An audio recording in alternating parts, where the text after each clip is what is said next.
Back here for the conclusion of a good scratch division title match here at Red Rock. We're bowling on Shark. Scores have been medium-low all day long, but right now we got a great one. Cortez Schenck right now is all square with Ben Canfield. Strike working at 9th frame.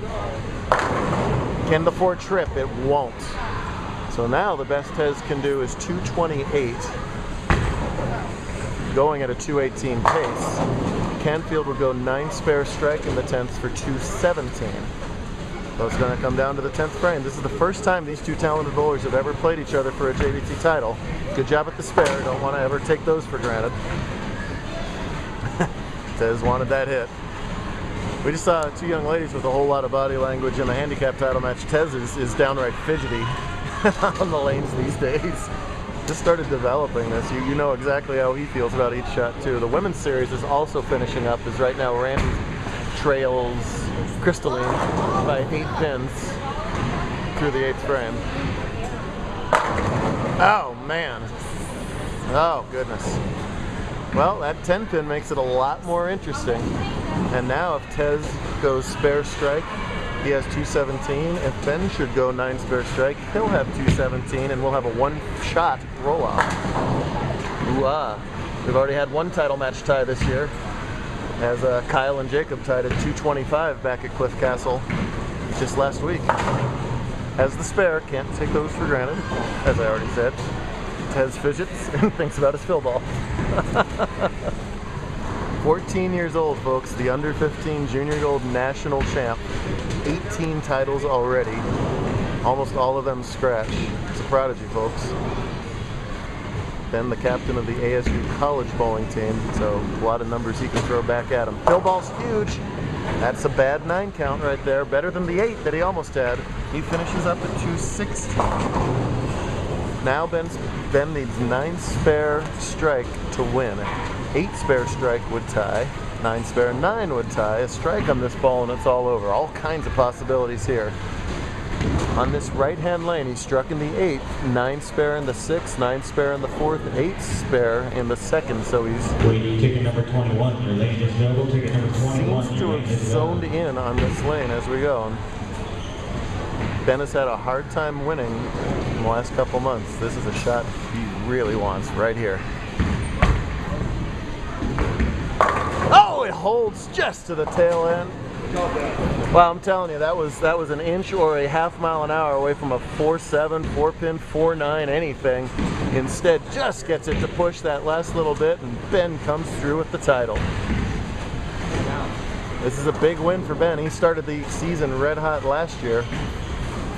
He said his whole strategy, he had been doing great in qualifying early this season, and match play hadn't gone so well for him.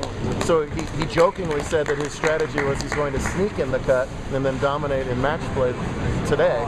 And that's exactly what happened. He just barely squeezed into the cut at a minus 50. He was the second to last bowler in the cut today. Cut was minus 54. And then absolutely dominated match play.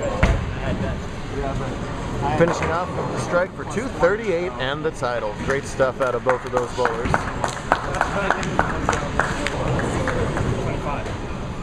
Another bitter pill for Tez and family to rack up, as Steve is going to have to calculate how many titles that now is for Ben. 5 and 7/8, 9 and 12, 15, 6.5. All right.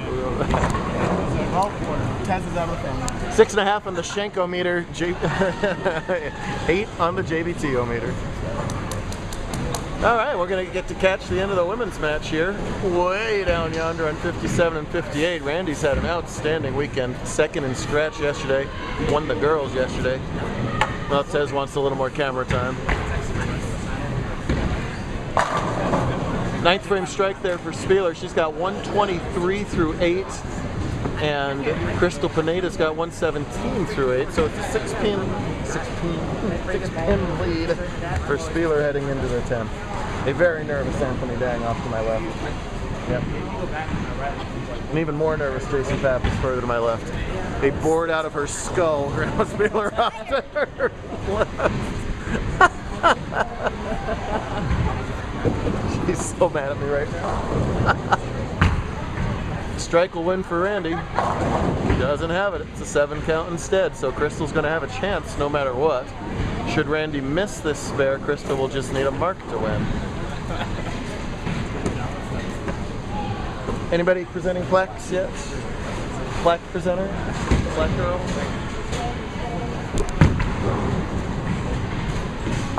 Nice job with the spare for Speiler.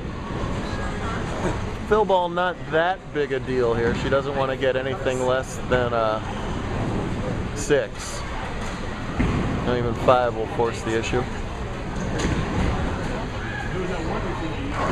Everybody's in the aftermath of the scratch division here. There she is.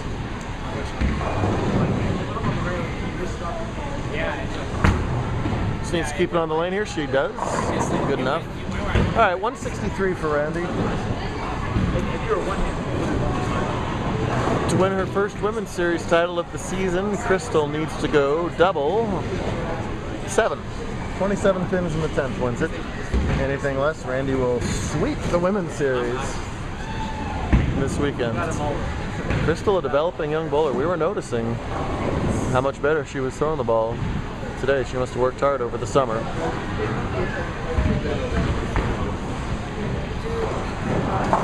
Oh, but comes up high this time. Not to be, and Randy's gonna win it all. 2 very nice young ladies as well. Good stuff here from Red Rock to kick off the Mojave season. We'll do it all again in Albuquerque in 6 days.